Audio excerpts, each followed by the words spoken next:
Happy New Year. Welcome back inside the Fantasy Champion Show. I'm Nick Anastos along with Bob Morin, getting set for the divisional round of the playoffs. Now, most fantasy owners have definitely completed their seasons. Some people won, some people lost. But most people now, even the casual fantasy fan, has gotten themselves over the last couple of seasons into an office pool. Office pools, as we know, Bob, a little bit different rule-wise. Explain to the novice what we're talking about. Well, basically, it's a playoff pool for the people that still have the itch, I like to call it. The junkies, if you will. Exactly. You have, 12 teams in the playoffs, and you make a lineup, 9 or 10? 9. 9 players. You can only take one player from each team. So it gets a little... strategy is involved. The lineup is the standard fantasy lineup: a quarterback, 2 running backs, 3 wide receivers, no flex. Yeah. Tight end, team defense, and kicker. Yeah. So it's pretty competitive. So once your person's out, obviously a lot of people pick Peyton Manning, Tom Brady. They have to wait a week for the quarterback, and some people had quarterbacks that might be gone as of last week. So it's a game of strategy. We both have the lineups in and have. Thought we did pretty well after 1 week, both of us, just looking at our teams. Some did fare better than others, as we can tell. Yeah.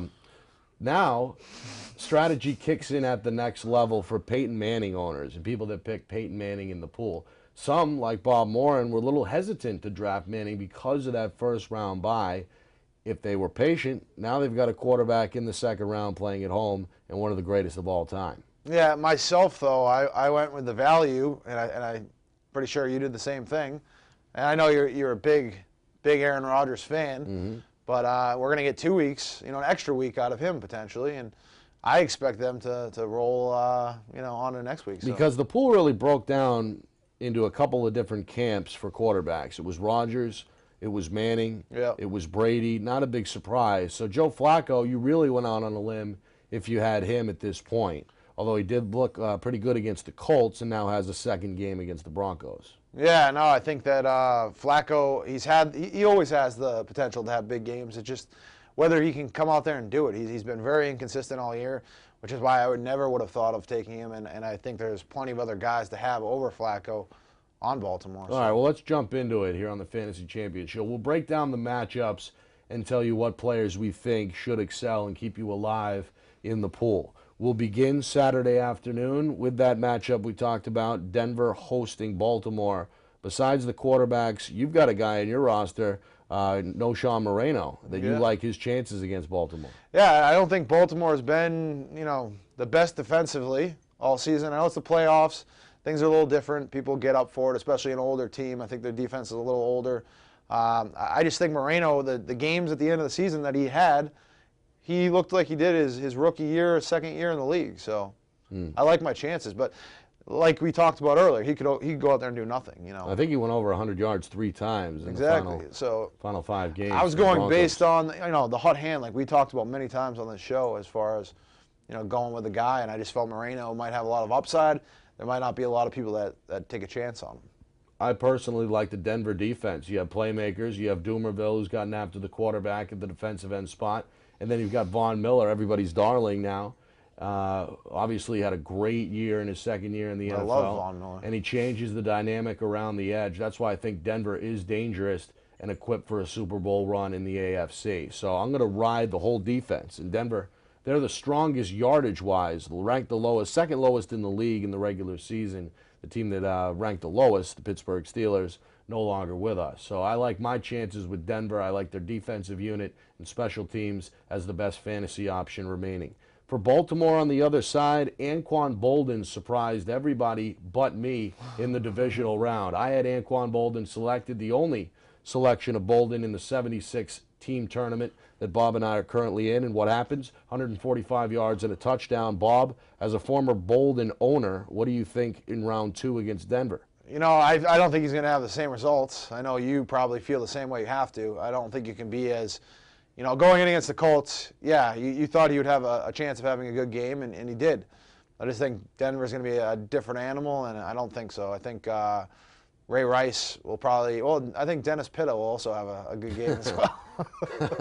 You took Dennis Pitta. Why? Explain yourself. I just felt like with Baltimore, I really didn't know if they were going to win or lose last week. I didn't want to put Ray Rice out on the first round, and even Bolden. I just felt like there's other wide receivers I could have taken, and I just thought Pitta worked out perfectly. I run a little numbers game, and that's how it worked out. Okay. Was Dennis Pitta. And what did Pitta? He scored. He scored a touchdown. In the Indy game. Yeah, that's right. exactly. In the third quarter. He only had like 8 or 9 points, but I'll take that out of a tight end all year. If you look at the averages, the top 5 tight ends probably average about 10 or 11 a game, and then it really took a drop. So I'll take 9 any day. All right, one X factor from Denver, and a guy I was this close to taking, Demaryius Thomas, the wide receiver for the Denver Broncos. Yeah. Big athlete on the outside, speed guy. We know what he did in the postseason when he broke the long one last year against Pittsburgh.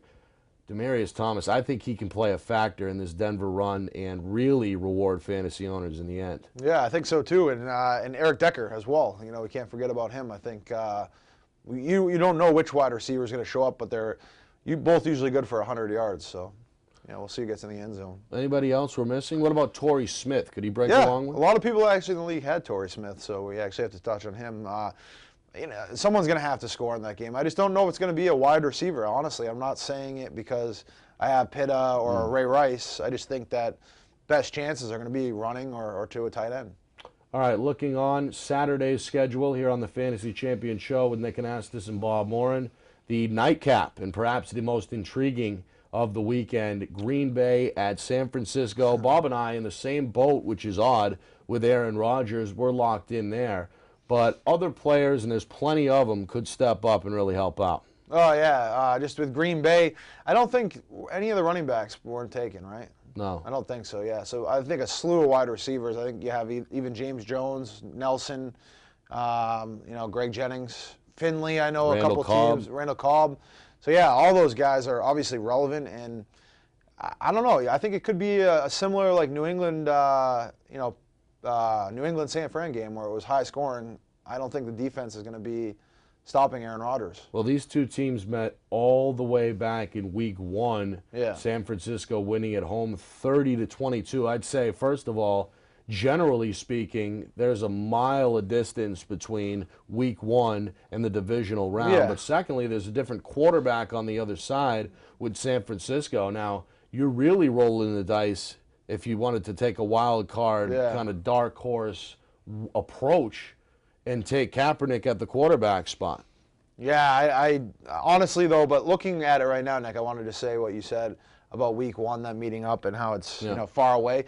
But in all reality, you look at those teams, I don't think they've changed much. The quarterback, yeah, but I think you're going to have a similar game. I wouldn't be surprised if Green Bay rolls, though. I think they're going to. Well, in that game, if I remember, San Francisco stuffed the run. And that was when Benson was getting the work for Green Bay. Yeah. And Rodgers made some plays, found the end zone, but by and large was held under Rodgers' standards. And we know about that Niner defense and how flat out nasty they can be. Yeah, I just think it's different now, though. I think that the receivers are all together. They've had a week or two, and I think it's going to be. I think Green Bay, is going to go to the Super Bowl again, for sure. And I think I'm with you there. First of all, I'm looking forward to watching it. I was hoping these two teams would meet in the NFC Championship at the beginning of the year. The matchup just comes a week earlier. I think you're right, number one. Green Bay is playing better, but two, for the first time really all year, they've got everybody on deck on both sides of the ball and are starting to make plays. Healthy when it matters. Right. And in San Francisco, I think there's too much still of a quarterback question mark in Kaepernick because he's been untested. Yeah. It's going to be a heck of a game, but I think Green Bay does win the game. I think they're the better football team right now, and they're going to win. So there's plenty of plunder to go around fantasy-wise. The turnover battle, I think, is going to be a huge – obviously, in any game it is, but I think in this game it could come down to that. Anybody for San Francisco. I mean, Frank Gore is a popular guy in these pools, for sure. I think Vernon Davis was a popular guy. I think there was a couple Crabtree owners. Crabtree wouldn't surprise me. He's been playing well in the second half. Down the stretch, and he had a good year. Oh yeah, definitely. I don't, I think this game's going to be a good game, but I think Green Bay is going to win, and I think it will be high scoring. And I have San Fran defense, and That was the only pick I regretted after seeing it all unfold, where I didn't think in depth that Green Bay could be playing them. You know what I mean? And I should have known. I just never did put it together, and it was a big mistake. And Well, that's the strategy too. Yeah. And you have to, at the beginning of the playoffs, It's an oversight. kind of map out and predict round by round who's going to win. And then you take a look at the teams that have 3-4 games, and you say, all right, who am I going to assign to the most important positions, i.e. quarterback, running back, and you've got 3 wide receivers, so you got some flexibility there. But there's a lot of predicting, a lot of planning ahead, especially because it's so small of a window as well, only 3 or 4 weeks. It's very similar to our brackets we do in March. In a different style. You're not taking a team, you're taking an individual, but it's the same type of format where you're almost going round by round, and you get smaller, and one little thing can mess up a bunch of other things. This is the Fantasy Champion Show, divisional round this weekend of the NFL playoffs. We're trying to guide you to the promised land in your pool, although I guess it's probably too late. Yeah, it's still good to touch on. So kind of a recap show. Right. And we're going to review Sunday's games now, beginning Sunday with Fun Day. Sunday Fun Day's 1 o'clock matchup between Seattle and Atlanta. Now, Atlanta, on the ride over, you said, is going to win the football game because they're so good at home. I like them a lot. But you wouldn't be surprised either if Seattle found a way to win. No, I just think Seattle's been playing unbelievable. Their defense has been great. Russell Wilson has been great for a rookie. You wouldn't know that guy's a rookie quarterback if it was the first time you saw him on the field and they said pick out the rookie. You know, He's been playing great. So, I think Atlanta's going to win though. All right, first of all, let's break down Seattle for a minute before we get to Atlanta, because we saw them last week. We saw what they were able to do against Washington. We saw Marshawn Lynch run for 130 yards and score a touchdown. We saw their defense pretty much shut down the Washington Redskins for 3 quarters Not of that game. surprised about that, though. Redskins, if anyone thought they were going to win that game, RG3 was not healthy going in. That was an obvious thing. I never would have picked RG3 in this pool, and there were a few heroes out there that did. And I thought it was funny because I knew that was going to happen. Did you think Including James Mammoth, correct? Oh, yeah, that's probably the hero I think I was actually talking about. But Seattle, I think, has an advantage because they match up well with Atlanta. Now, can you match up really well with Julio Jones, who's, I believe, the most popular wide receiver in the pool, right? Most people had Jones, I would think. Yeah, well, with Roddy White right behind him. I have Roddy White. With Roddy White right behind him. You have Roddy White. Seattle has those big corners, though. They got Browner back last week at 6'3". I don't care. You These got guys Richard are big Sherman. wide receivers. That's correct. But I still think Seattle, more so than last week against Washington, can play a little bit of bump and run and do some different things. But then the biggest guy on the field that you haven't even said is Tony Gonzalez, the biggest out of all those guys. So, like I said before, I can see him having a huge game. And you had a shit-eating grin on your face when I said that, because you have him in the pool. So that's correct. Tony Gonzalez, good pick at the tight end. By the way, he was tied for second among fantasy tight ends this season for points scored. Did you know that, Bob? Yeah, I did. I had him in a league, and yet you took Dennis Pitta. Yeah, because I'd rather take Roddy White over Tony Gonzalez. Oh, we'll see. We will see. Most of the action, I would think, would be kind of redirected toward the middle of the field. Yeah, but I'm looking I'm looking for Atlanta to win this game, and then I think it's going to be Atlanta and Green Bay. All right, so what about Matt Ryan at the quarterback spot? I just think he's in a situation where I was surprised more people didn't take him. Well, there's too many other good quarterbacks, and Atlanta has too many other weapons that you can choose from, I feel. Yeah. So I think that's where he fell into. But he would have been a guy if someone was trying to mix it up, to take a gamble on, definitely. All right, what about on Seattle's side? We know about Lynch. One wild card I took a stab at was Sidney Rice. And if I had taken Marshawn Lynch over Sidney Rice, I'd be in first place right now, and that's a fact. I'm only 11 points back. But I still have... What did Sidney Rice end up with points? He only had 23 yards. Oh, so he had that one catch? 27 yards. He had a one catch. Yeah. And it was a nice catch. Right. Well, here's the deal with him. He's boom or bust, okay? First of all, he's tall. He's 6'4". He's a red zone target. He can leap, and he's got long arms. Secondly, he'll be matched up against Asante Samuel, who's 5'9", in the end zone, if they decide to throw in the red zone. But third, he's still a deep threat. Patriots fans remember, 45-yard play to beat them, essentially, in Seattle back in Week 6 with a touchdown. So I am shaking the dice there. I do have Sidney Rice on my Dynasty League. I do want to keep a close eye on him, and that's part of the reason I enter these tournaments to begin with. Bob. Yeah, well, you try to. I think some of your teams you've played with the heart too. You play your players, and sometimes, I don't know. I question it, but Bolden worked out for you. Sidney Rice didn't. That's correct. That explains why he has Bolden.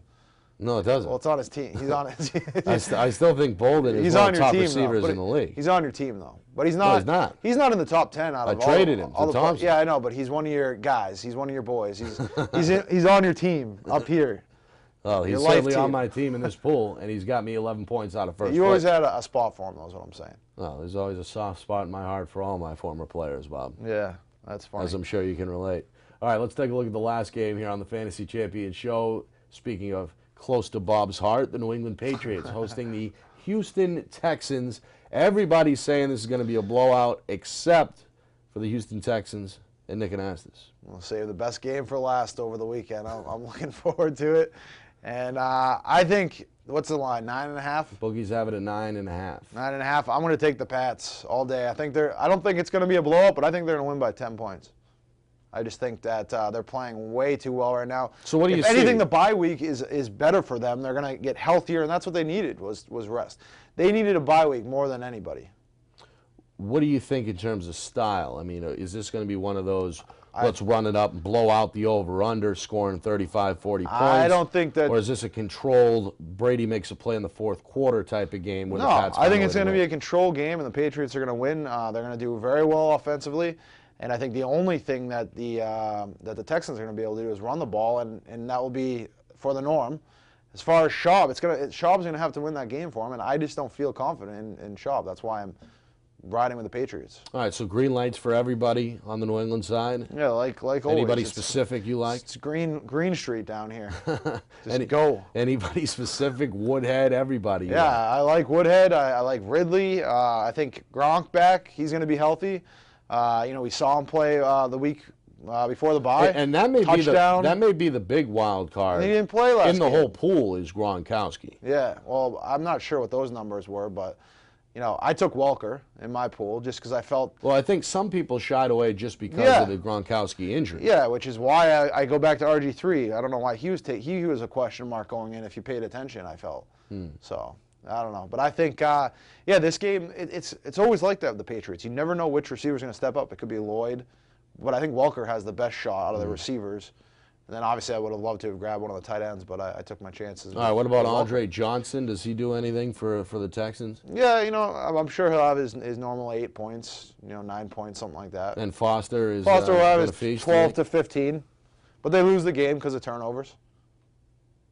Sounds about right. It's going to be a nice day, though, out there. Not to mention 50 degrees, though. That could play. That's right. I wish it was cold. Well, we'll see. A lot of these playoff games, though, this time of year, sounds like good field goal weather, and I've got Gostkowski ready to kick for the Patriots. Which is a shocker right there. I always look because I know I think you've done that the last. He's on the JV team this year. You've done that the last few years, actually. I think you've picked a Patriots kicker, Gostkowski. Right. That's funny.